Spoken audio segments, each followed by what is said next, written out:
Thank you so much, Winnie, for joining. Thank you for inviting me. It's so nice to have you join. I'm a big fan of your book, and it was wonderful doing all the research for this talk and realizing how many interesting articles about environmental journalism you've also done around Japan. So I'll have to have you back in the future and talk about some of your other writing as well, if that's okay. Yeah, that would be fabulous. Thank you. So, just to give the audience an idea of what you do, you're a writer, journalist, and a translator. You also translate a lot of Japanese books, is that right? Yeah. Especially recently, I've been doing more translation work. Well, with COVID, of course, and with two young kids, it's a bit harder to travel like I used to for journalism. So yeah, I've been translating fiction and nonfiction for the past few years. Yeah. Yeah. And the book that we're talking about today is called, do you have the book there? You can hold it up. Yes, I do. It's So, called. Eating Wild Japan, about foraging food in the forest. So, how Yeah. did you get interested in this topic about forest and wild foods in Japan? Well, it's really a combination or I kind of like the focal point of several different interests of mine. First of all, food.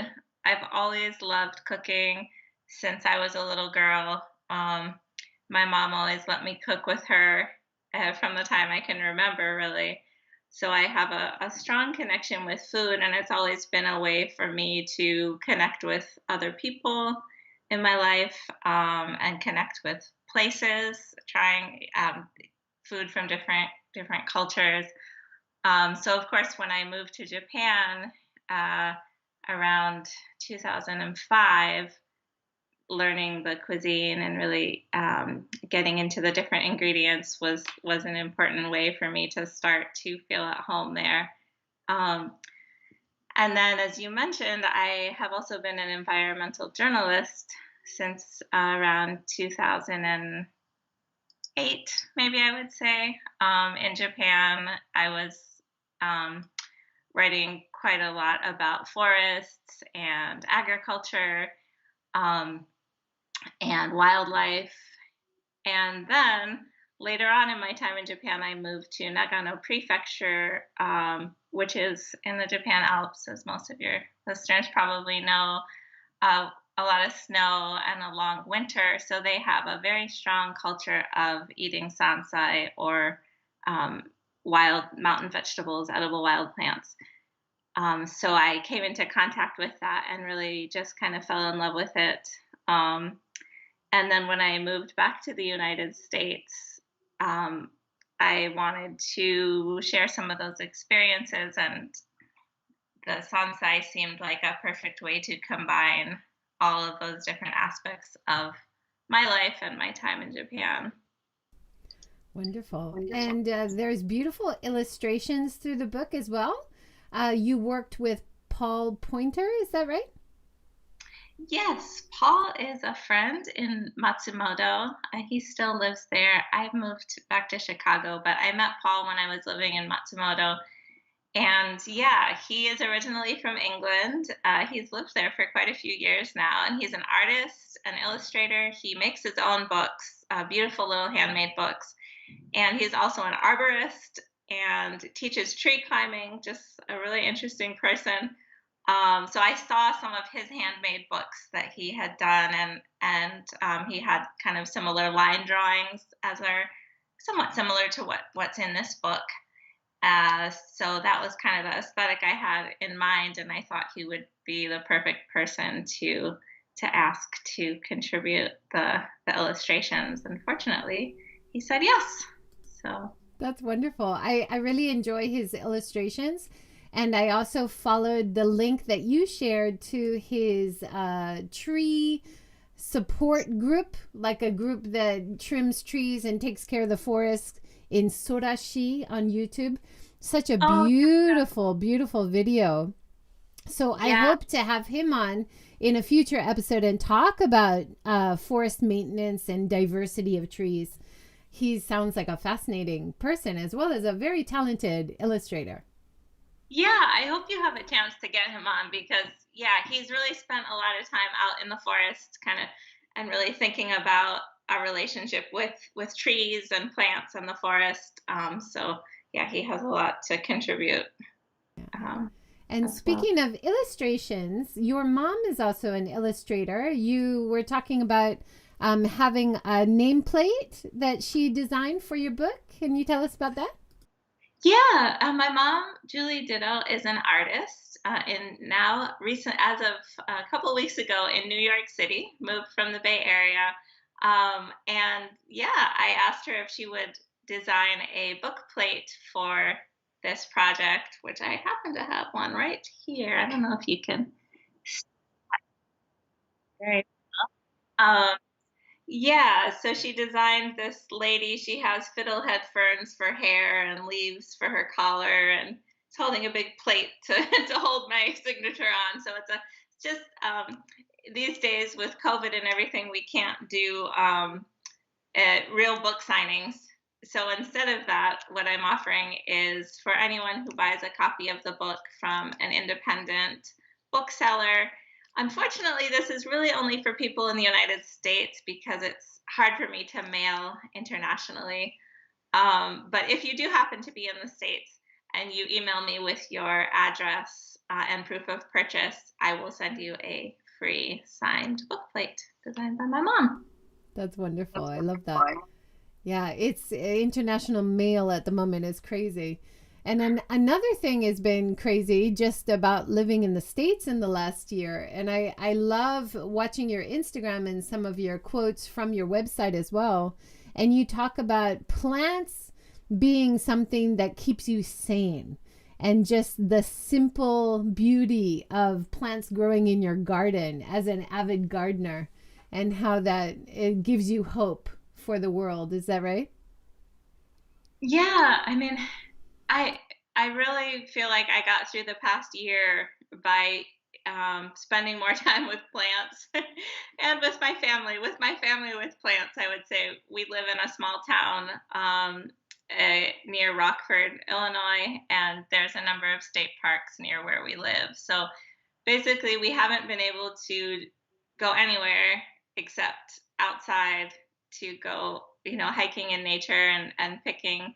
We go pick berries or whatever is in season, greens or watercress, and yeah, that's been really wonderful, and it also has made me very appreciative of that, especially in the context of the Fukushima disaster, because I guess it made me think a lot about how that was taken away from people. Um, it can be such a sustaining connection and way to get through these crises, but sadly, in many cases, people aren't able to have that because of pollution or industrial accidents like the nuclear disaster that really took away people's relationship to nature when they most needed it because those places were contaminated. So I've been very grateful um, this year for that connection. Amazing. And I found so many inspiring stories from your book. It was really wonderful. Tell us a little bit about the logistics. How long did it take you? I'll show a map basically from Hokkaido all the way down to Okinawa. Is that right? You did your research? Unfortunately, I have never been to Okinawa. It's one of the few parts of Japan I have not yet got to visit. Sadly, I'd love to go there. But I did get as far as Shikoku and southern Honshu. So, um, yeah, well, let's see. I moved back from Japan, I guess it was in 2014. And within a few years, I had the idea for the book. I kind of decided that I wanted to do it, or I felt like I needed to write this book. And I started planning it. And I was able to return to Japan three times over 3 years, three different spring seasons. which is kind of the best time. There's foraging you can do all year, but that's the kind of the most exciting peak time. So let's see if I can remember the first time I went back. Well, first of all, I spent some time just like scouring the book district in Tokyo and finding like everything I possibly could in used bookstores on edible wild plants to send back home. And then I went, let's see, I went down, oh yeah, I went to Aso Caldera. So I did make it down to Kyushu as well. Um, and had a really fabulous lunch down there with a woman who's very knowledgeable about all different kinds of wild plants. And then I spent some time, let's see, north of Kyoto. And on that trip, I'm trying to remember, I think and then I went up to Nagano Prefecture to the Afan Woodland Trust, owned by C.W. Nickel or founded by him. And yeah, so that was my first trip. My second trip, I think I might have even written it down somewhere, but second trip I went to Shikoku to learn about seaweed, Kyoto to eat a lot of bamboo, and then up to Iwate Prefecture to learn about warabi bracken ferns and their rhizomes and how they have been used throughout history. And then on my final trip, which I was accompanied by my sister, my 10-month-old son, and I was also pregnant with my second son at the time. We went up to Hokkaido.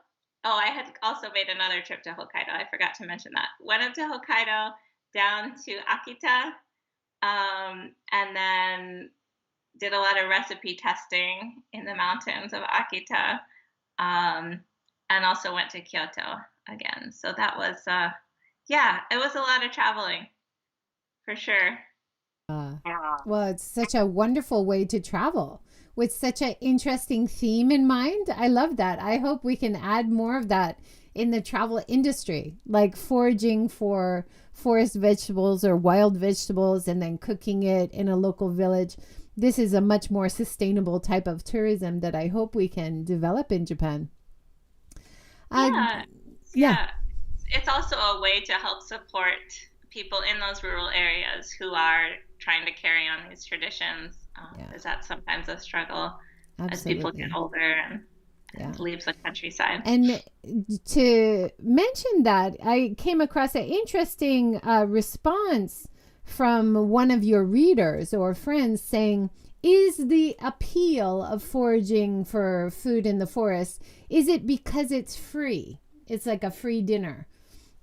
And then the whole concept of don't take more than you need that you found in the museums, and how indigenous people in the States, in Japan, indigenous people know you only take as much as you need and you have to maintain the forest for future food. So there were so many interesting themes in terms of food sustainability that kept coming up over and over in the book.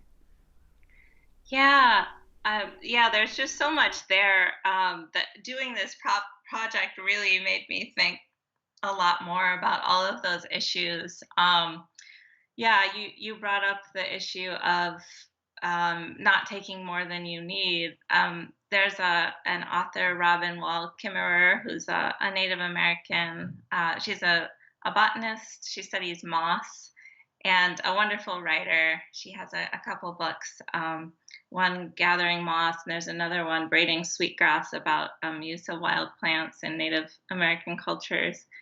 And she talks about the concept of reciprocity between people and plants versus a more, what I would call exploitative or extractive relationship. So I think our relationships with wild plants can be extremely positive and meaningful, and I guess creating these connections between people and between plants, but they can also be extremely negative and have often been extremely negative in the past, and in the present, where you kind of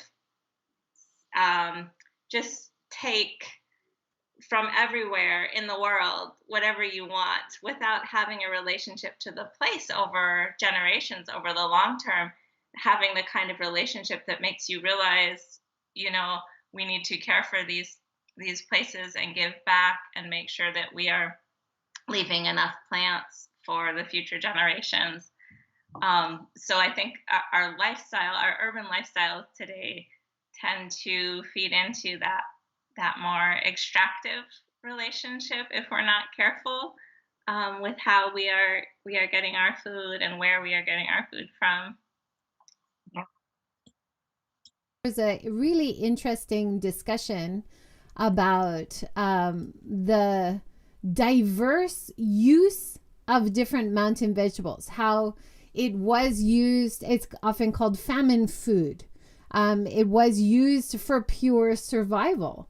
But then on the other side of it, you've got the same vegetables from the mountain, which are so rare, being used in very luxurious dishes in Kyoto. It's a real interesting concept. Yeah, that was one of the main things I discovered during my research was this kind of two-sided symbolism or meaning that sansai and edible wild plants have within Japanese culture and kind of have always had, going back even 1,000 years.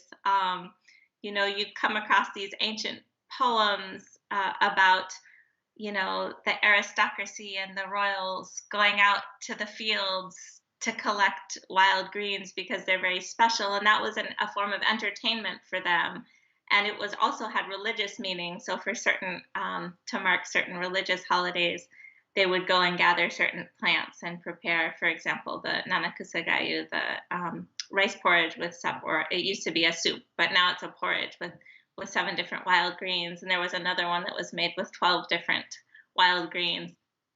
So they had these plants were connected with kind of luxury, and they were kind of like the finest thing that you could have. Yet at the same time, they were often being used for people to get through famines, because back in the days before agricultural crops were improved, nowadays we have cold hardy varieties and many different improved crops. But in the past, that wasn't the case, and there were just tragic crop failures on a regular basis. And so people had to have a way to get through these times. Also, there were, some farmers were poorer and had less land. So on a yearly basis, they would run out of their staple grains and they would need something to tide them over. So people would rely on wild plants, which is a tradition reaching back to the Jomon period before agriculture was even developed. So in a sense, some of these plants took on a very bitter and kind of tragic meaning for certain communities, even as they also had a kind of celebratory meaning at the same time. Even sometimes in those same places, like tochimochi or tochinomi, the nuts of the Japanese horse chestnut, in mountain villages, they were a very important famine food because you could collect them in the forest and store them for a really long time because they're very bitter and they have these toxic compounds in them that prevent various insects and animals from getting to them, that have to be leached out before you eat them. So they could be harvested in large quantities and stored up in the rafters. People would keep them up in the rafters to kind of be smoked by the fire from their irori or from their hearth. And then when they didn't have enough rice to eat, they would take them out and process them into tochimochi, pounded kind of sticky rice or millet mixed with the horse chestnuts. At the same time, even in these same communities, tochimochi was like a food that they would eat at celebrations as well. So that was interesting to me too, that even for one group of people, they could play both roles. Yeah. The whole concept of tochimochi was so interesting to me. I love all the references back to the Jomon era, finding it in archaeological digs. One of the people you talked to equated an addiction to tochimochi similar to an addiction to tobacco. It's really interesting. And then you have this quote here. One of your people that you interviewed said, there is an irresistible attractiveness about it. Tochimochi is nostalgic rather than tasty. It represents the flavor of the mountains, of a past so old it might be woven into Japanese genes, as a forestry scientist Shingo Taniguchi also suggested. That's so interesting. Yeah, that was something I came across. A number of people said that to me. And yeah, it's such an interesting food because it does go back so deeply into Japanese history. And you really sense that connection of across all those generations, that plant and that food really pulling people through history and allowing them to live in these places. And people have a great respect for that and for those plants for those reasons, especially when they were still depending on it. The trees were very carefully protected. You couldn't just go out and chop one down. There were all sorts of rules regulating how and when the plants were used. And that's why one reason why they're so widespread in Japan today is that they've kind of been favored in that way. And yeah, that forestry scientist did suggest to me, like, it's in our genes because we needed them to survive, suggesting kind of that, like, we learned to love them despite this very pungent flavor that they have. I don't know the science behind that, but it's an interesting idea for sure. It is really interesting. And then, of course, it's also connected to diversity of forests.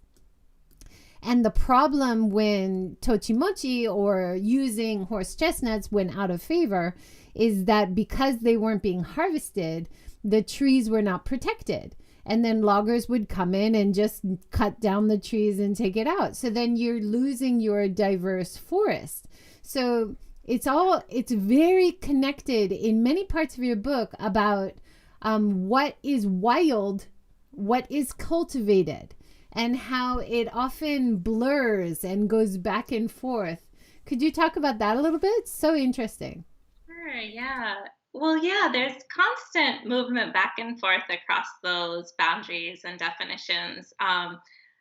Some of the plants we consider wild today were initially brought in as cultivated crops. I was just working on a translation project about yuzu, and I learned that they were initially brought from China. Yuzu trees were brought from China as a cultivated plant, and they became naturalized in Japan. And for centuries and centuries, they were a wild plant, essentially. And then again in the 20th century, they were brought again back into being a cultivated plant. So that kind of shift happens for many plants. In terms of diversity, one of the interesting things that I kind of learned during the research was that, or came to think about during the research, was that the way that when you have a culture that is more reliant on wild foods, there is a greater need for diversity because you're not able to produce a reliable supply of one particular thing like we're able to do with corn and soybeans and rice today. So you have to cultivate and foster and nurture as much diversity as you can in the landscape, because that is what gives you food security and the ability to survive. Because across the seasons, you need to be harvesting all different plants from all different types of habitats, all different parts of the plant. And that means you need to protect a kind of mosaic of different habitats. So it really gives a kind of practical foundation to some of these ideas that have become very abstract to us today, like protect diversity. Sometimes it's hard to feel how that is connected to our life and our survival, but it really is. And the more you become connected with these wild edible plants, I think the clearer that becomes. And there are so many great examples there. I want to talk about bamboo and even bamboo diversity in a minute, but we have a great comment here from Joan joining from Facebook. Thanks, Joan. She says, did people say similar things about other wild foods as well? The tochimochi being part of Japanese genes. I also thought it was really interesting how you continually mention the difference in flavor between wild foods and farmed foods, nearly to the disflavor of farmed foods. Yeah, so let's see. As far as the flavor goes, there's lots of bitter foods, bitter wild foods that a lot of Japanese people love. Um, for example, fukinoto, which you might have had mixed in with miso, like fuki miso. For me, it was very difficult to eat some of these foods when I first moved to Japan. And before I had really started eating a lot of wild foods, our palate becomes acclimated to agricultural flavors, I guess, that have, we breed plants so that they develop certain characteristics so that they keep well or have high calories in relationship to the amount of work they take, or various different things other than just nutrition and vitamin mineral content.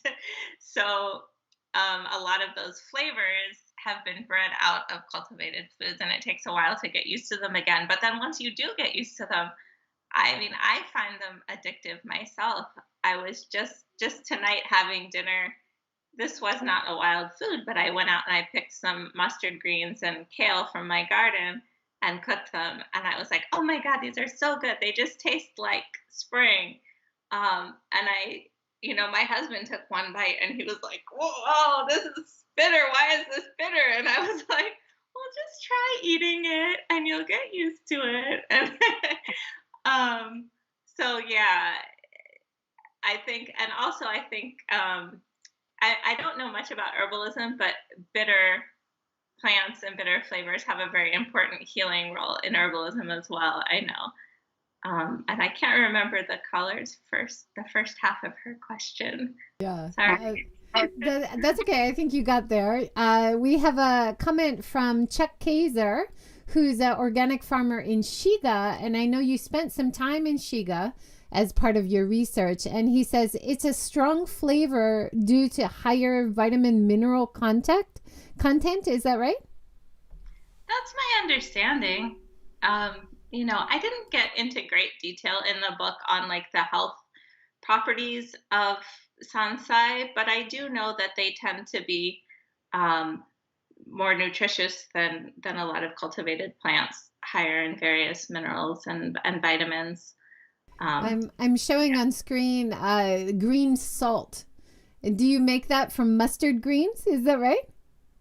Well, the recipe that I got from Reiko Hanaoka in Kyushu for green salt was made from chickweed.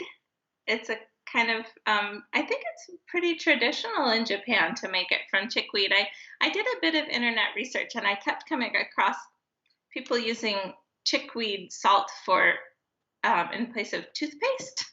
I don't know much about it, but yeah, she made it using chickweed. I made it using some other greens because I couldn't find any good chickweed. So I think you can adapt the recipe to different plants. Yeah, wonderful.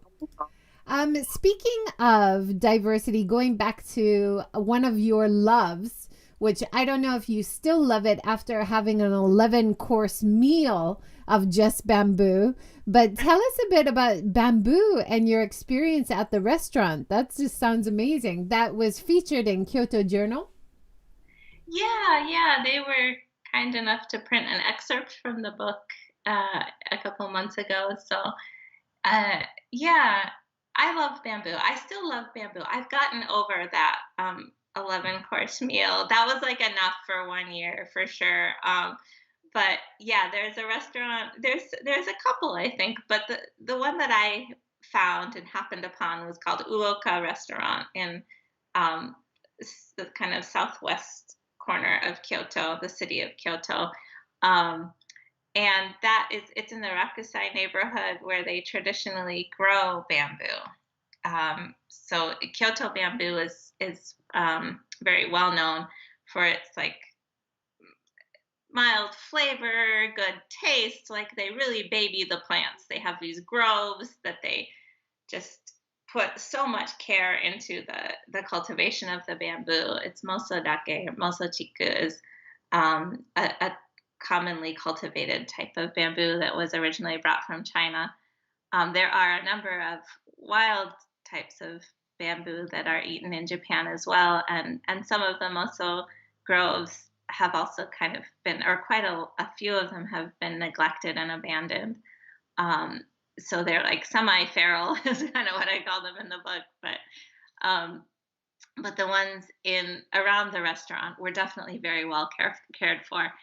And the farmers will go out to dig up the bamboo shoots before they even come above the soil. Like there's just like a tiny little tip poking out at the top, and then they'll dig that up because that's when they have the best flavor. And yeah, this restaurant, they just they love bamboo, and they have taken it to, they've made like a high art form out of bamboo cuisine. And yeah, it was fun. I spent a day or two in the kitchen, learning how the bamboo was prepared, which was, it was interesting to me that like the head chef was in charge of the like preparation and selection of the bamboo rather than being in charge of like preparing all the fancy dishes with it. He was in this kind of like special side kitchen boiling big vats of bamboo because that ingredient kind of determines the success of all the other dishes. So I got to spend some time with him, and then have this fabulous meal of 11 courses of bamboo, including bamboo mousse for dessert, which was kind of interesting. So It sounds really fun, and I'd love to try it. Bamboo is one of the things that comes up again and again, especially when we talk to people who are renovating old houses in the rural countryside, and how bamboo has taken over. I think Paul Fridale, one of the first to talk about restoring a 130-year-old house, talked about fighting back the bamboo and then giving bamboo shoots to all his neighbors. And it created this great sense of community because everybody was really happy to have these beautiful bamboo shoots to eat. And then, kind of tit for tat, they helped him with other things. But the whole idea, you mentioned about the restaurant, the chef has to have diverse sources for his bamboo to make sure that he's got enough. Because what I didn't realize is that it could fail. Like I always think of bamboo as something that's like a weed. It grows everywhere without maintenance. But he had like 4 or 5 different sources for bamboo. Is that right? oh yeah, I mean he must have dozens of different suppliers that he cultivates within his neighborhood. Because yeah, like he that of course if he doesn't have bamboo, he's going to be in big trouble, right? And he wants the best, and there are like very fine differences between each person's bamboo field, and that can vary year by year. And he wants to, again, it's this idea of kind of security in diversity, security by having many different suppliers and many different relationships that he cultivates. Yeah, and one interesting thing that I learned was that the cultivated bamboo groves are much more productive of bamboo shoots than the overgrown wild ones, because when the more kind of open, sunny space you have in between the culms or the tall stalks of bamboo, that kind of signals to the plant to send up more shoots to fill in that space. So they intentionally keep their groves kind of open. Whereas, over the years, if it's not tended to, they just grow into a denser and denser thicket, but they're not necessarily as productive of shoots. Yeah, that's interesting. And then very, very similar to what we were talking about before, about the the horse chestnut, and how once it stopped being cultivated or wanted as a food source, the trees were destroyed. And then you also talk about in the book how bamboo used to be used for everything, from spoons to baskets to bowls, and how when those products stopped being made from bamboo, people stopped tending the bamboo, and it kind of went wild, or it wasn't as effective as a crop. And you realize, all these things are connected. What natural sustainable products are made from bamboo, if that's replaced by plastic, that creates, problem for the whole bamboo industry in terms of what happens to the bamboo groves, right? Yeah. I mean, I think the underlying point across all the chapters and all the different plants I talk about is just the way that our culture determines what our environment is like in so many different ways, as well as our environment determining what our culture is like in return. Um, but in terms of, yeah, with the tochimochi, it was the reverse. The problem was kind of the reverse, in that once it was no longer necessary as a survival food, due to improvements in agricultural technology, and also really importantly in distribution of food. Once we had a national or global food system, people didn't need those trees as much as they once had.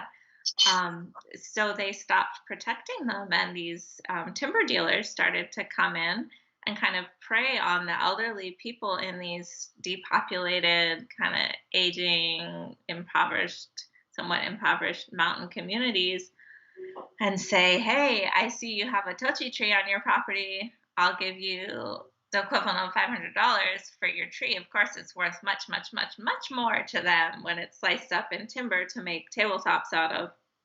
They'll come in, take it out, they'll lift it out with a helicopter, is what they told me, and leave everything they don't need, just take the best part of the tree. And they were just plucking them out of the environment in that way. And luckily, a group of citizens, this is in north of Kyoto, but in Shiga Prefecture, but a group of citizens realized what was happening and realized the value of the trees, because they have, aside from the connection to food culture and tradition and the history of the area, they also play a very important environmental role in that they hold the soil. They kind of help stabilize the soil on the riverbanks. They grow next to rivers and streams, and they provide habitat for lots of different animals. They are great pollinator trees for insects. So people realized this, and they said, hey, wait a second, we can't let this happen.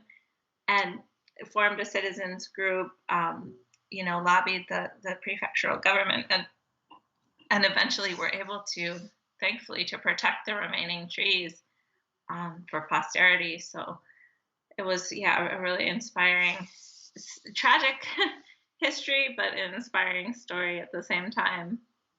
Yeah. We have a question from Joan, which I think is definitely something worth thinking about. Once you learn about all the foraging and the forest vegetables, do you now look at the landscapes as you're traveling? Do you look at it differently? Let's see. I mean, I definitely look at it as, what can I eat wherever I go and wherever I am. I can't go on a hike anymore without being ooh, I see that and that looks delicious.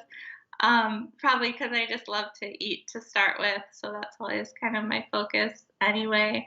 But yeah, I think I do realize more now, both in the United States and in Japan, that landscapes, even that I used to consider wild, untouched, have always been, or for many, many thousands of years, have been shaped by relationships with people, and oftentimes very positive relationships with human communities. Much of the United States, I now have realized, belatedly, was kind of tended and molded by indigenous people who lived here to be productive, wild, semi-wild landscapes, just like Japan's semi-wild Satoyama landscapes were molded for thousands of years or hundreds of years to be more productive, more diverse, both for human beings and for wildlife. Yeah, interesting. Chuck has another question. Were all 10 bamboo dishes made from takenoko? I think if you read the article in Kyoto Journal or the book, yes. And you seem to reach your limit where you were thinking, okay, that's enough takenoko for now at like the 5th course. Is that right? Yes. I was like, okay, that was fun. We're done now. But wait, I still have 5 more courses to eat.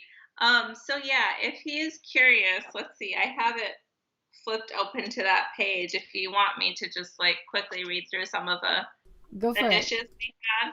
So the first course did not include any bamboo, I have to admit, but I don't think I counted that. That was just like some tea and a little like jelly. So then the second course was like the silky inner sheaths from the tip of the bamboo shoot in a creamy marinade and a bunch of others. Like every course had like 10 other items in it as well, like 1 fava bean boiled with a piece of caviar on top of it or whatever, The next one it was dengaku was the second course, bamboo dengaku with a couple different kinds of miso. That was good. Next we had some soup.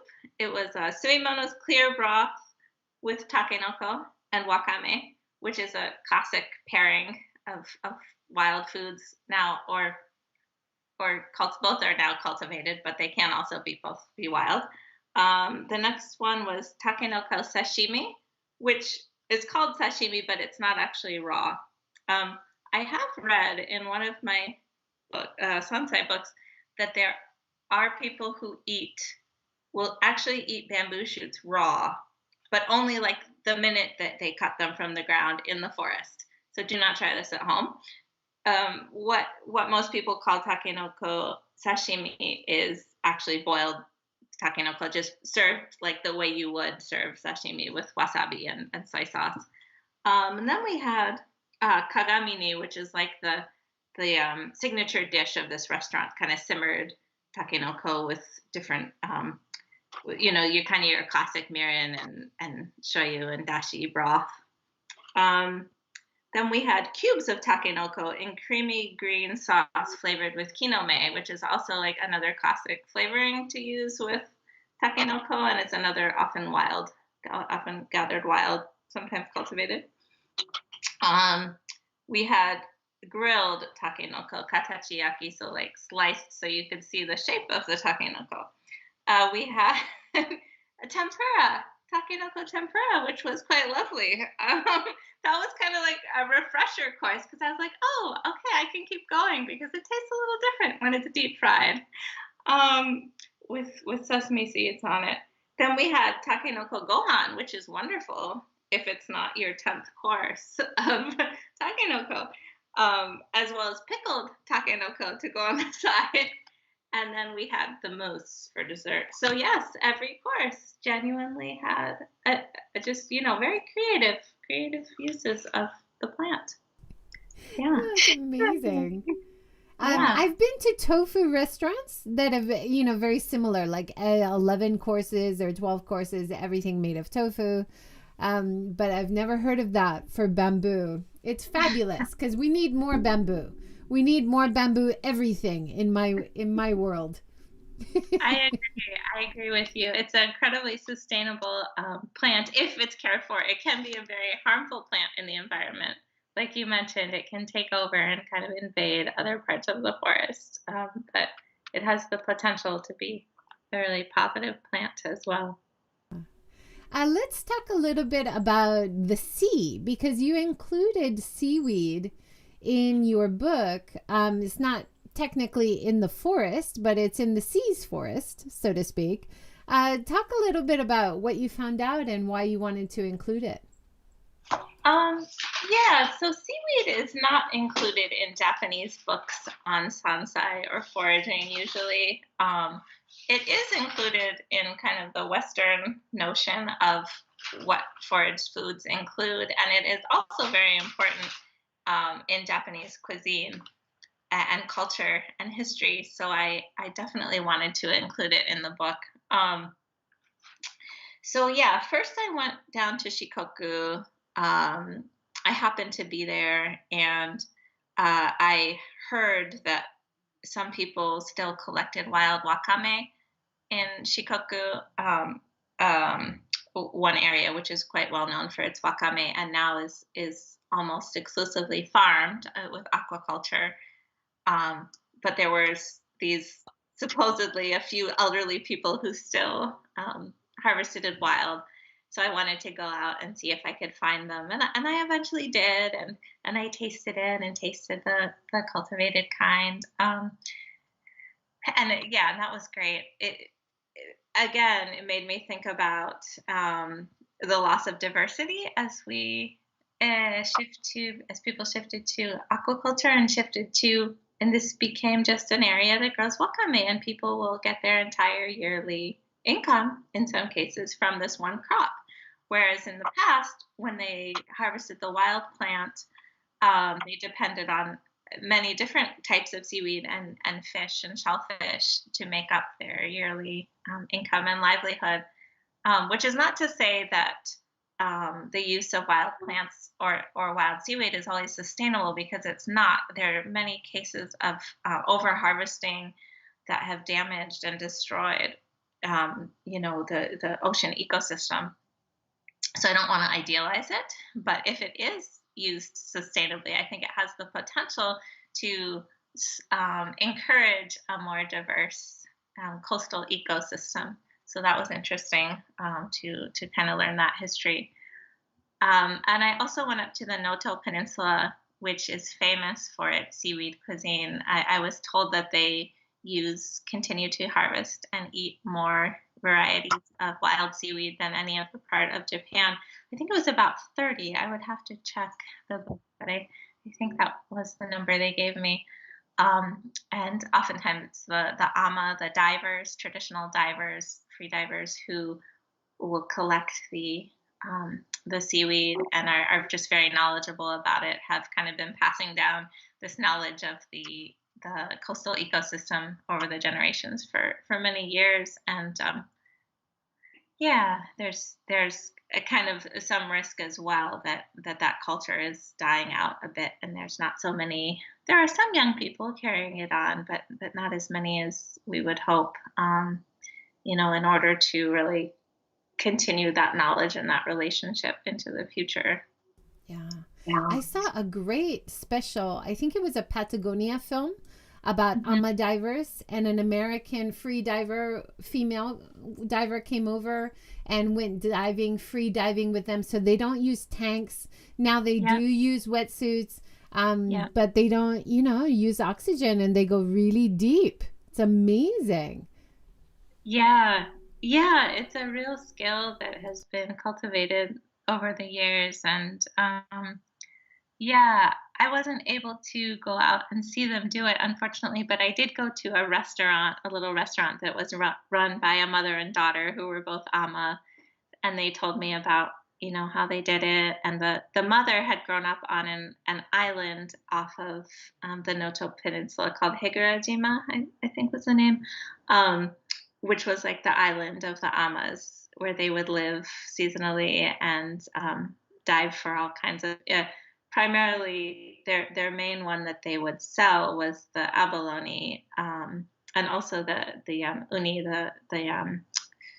sorry, my mind is going blank, but also the turban shells were their main kind of cash crops, not really crops, but seafood that they would sell. And then they also gathered all kinds of seaweed as well. Mm-hmm.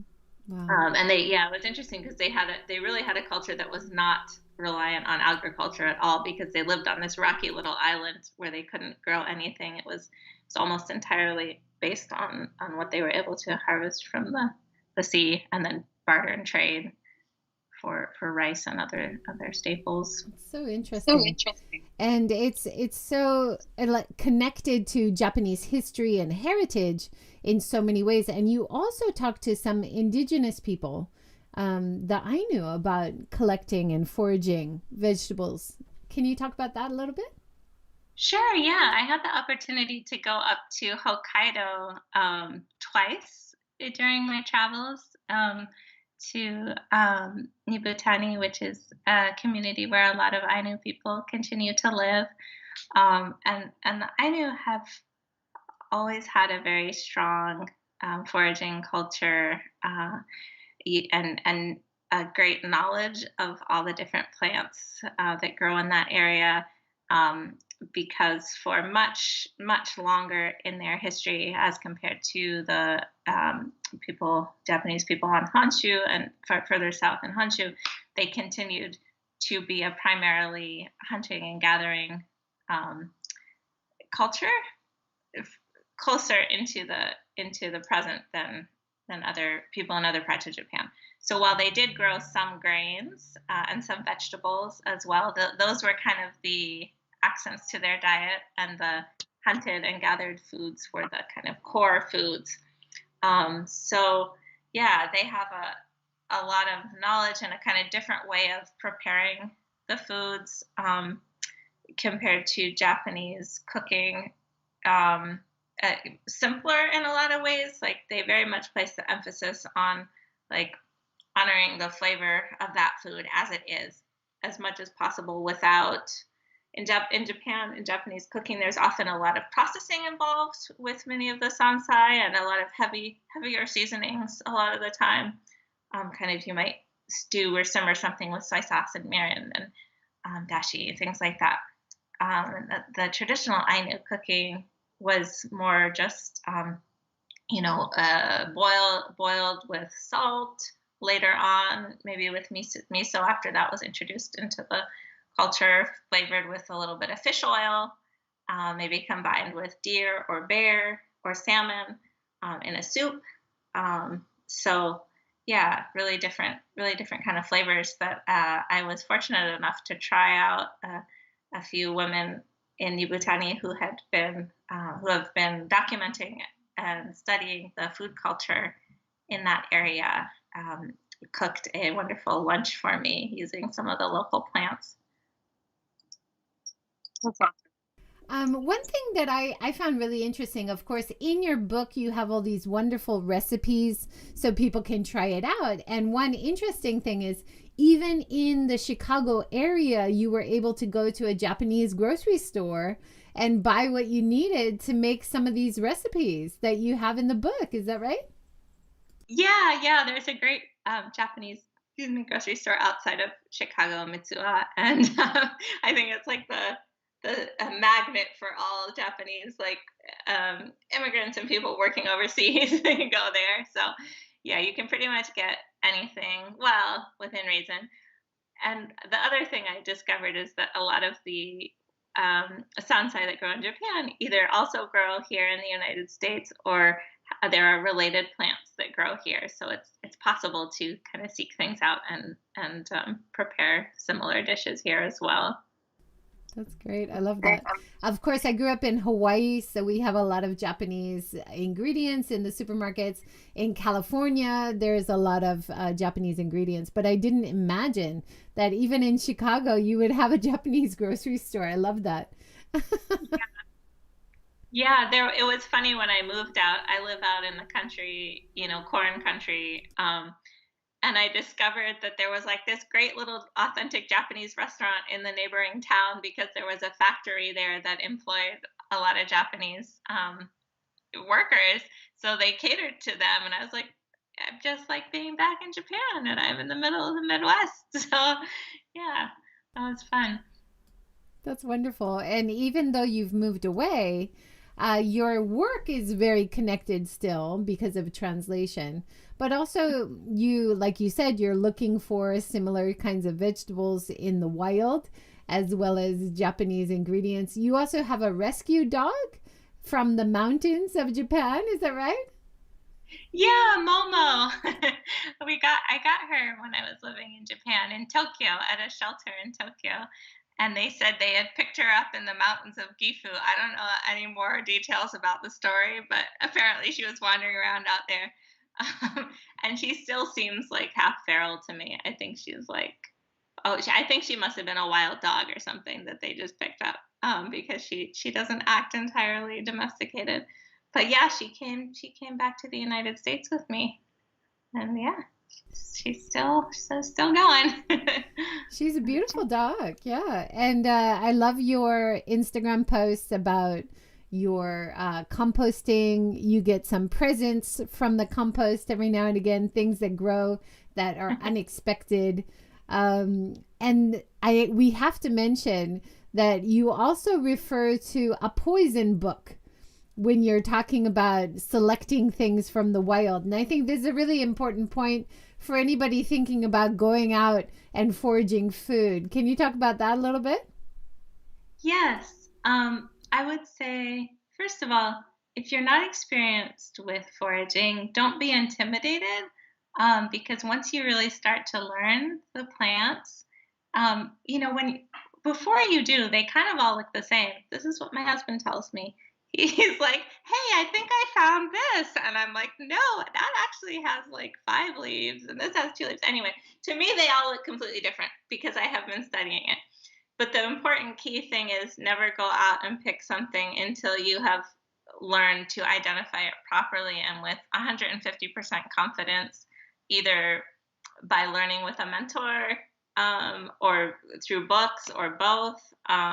But just make sure you're completely confident. And I would also encourage you, before you go out and pick anything, to learn what the common poisonous plants are in your area, because there's a few lookalikes. Nirinso has some very deadly lookalikes. It's one of the most popular plant greens among the Ainu, but it also has some very toxic lookalikes. Seri is a beloved wild paddy plant that has dokuseri, poisonous seri. That's one of the most poisonous plants out there and easy to confuse if you're not careful. That said, if you properly identify it, you can easily tell them apart. So just be careful and use common sense. Yeah, and even some of the edible things that you talk about it's very important to understand how to cook it and how to make it. And this always brings me back to my question: how did humans way back in time figure out what they could eat, what they couldn't eat? Like, in your research, did you find any indication of that? Like, why did they start taking this horse chestnut and you have to do so many processes to make it non-toxic before you can eat it? How did they figure that out? It's amazing. I have no idea. I'm also interested in that. It wasn't something that I was able to research, in the course of the research for the book, but I would love to learn more about that as well. But I do think that one interesting thing is that over time, if you're living in a rooted community in one place over multiple generations, people know the plants that grow there very well. They know them as well as the faces of the other people in their community, and they can tell them apart. But our relationship to plants in a kind of mobile, unrooted urban society is so completely different. We're coming to them oftentimes as completely unknowns, and we're starting from scratch to learn this entire new body of knowledge that really takes generations to build up. How to use them properly. Traditionally people weren't just going out and picking up something new and figuring it out. They knew, oh, this plant has to be leached in this way and then boiled and then this and that. And those kinds of traditions are very important and they had meaning. So yeah, I would say it's just important to respect those kind of traditional ways of preparing the foods. Okay, fine if you want to experiment carefully and you know what you're doing, but the basis I think has to be respecting the traditional knowledge about those plants. Yeah. Yeah. Wonderful. Well, that's almost our time up. I want to send people to your wonderful website and blog, winifredbird.com. They can also find you on Instagram, Winnie Bird Words. And Yeah. you have an event coming up on April 1st. Would you like to introduce that to us? Sure, yeah. I'm doing an event with Paul Pointer, the illustrator, and Asby Brown, who's a great writer about sustainability in Japan and other topics as well. We're doing it on April 1st at 7 o'clock. That's Central Daylight Time. So that will be April 2nd in Japan in the morning, I think at 9 o'clock, maybe. It's through Pilsen Community Books, which is a great little independent bookstore in Chicago that is hosting it, but it's going to be free and online and available to the world. That's the upside of this whole pandemic we've been going through as we get greater access to, you know, our community can be brought in to include the whole world these days. It's fantastic. Like this series, and we have had the pleasure of having Asby Brown on the series many times. He has introduced his wonderful books on architecture and Japanese temple carpentry, as well as his research from the Edo period. So please check that out in the series. He's been very generous with his time. A very exciting event. I want to check that out. Please come and join us. That's great. Thank you so much for joining and for sharing your insights from your wonderful book. I hope you have a lot of success and people go and buy it. Go find your local bookstore and get it right now. Yeah, thank you. Thank you for reading it and thank you for having me on. It was great to talk with you. Yeah, well, I look forward to having you on again and talking more about your environmental journalism articles that you've done, especially focused on Japan. That would be wonderful to add to the series. Great. Thank you. Thank you so much. Joan says, thanks so much. It was great having a chance to hear you speak and learn even more. Chuck says, thank you both for the adventure. Thank you, everybody, for joining. Tomorrow morning, we're talking with Lauren about her Minka renovations. She has an old traditional Japanese house in the countryside that she's been doing some beautiful renovations with. So that's tomorrow at 9 a.m. Please join us then. Thank you so much. Everybody have a great day. Thank you for commenting. Thank you for joining. Thank you for joining from Chicago all the way across the waters and land. Yeah. See you again. Have a great day. Bye, everyone.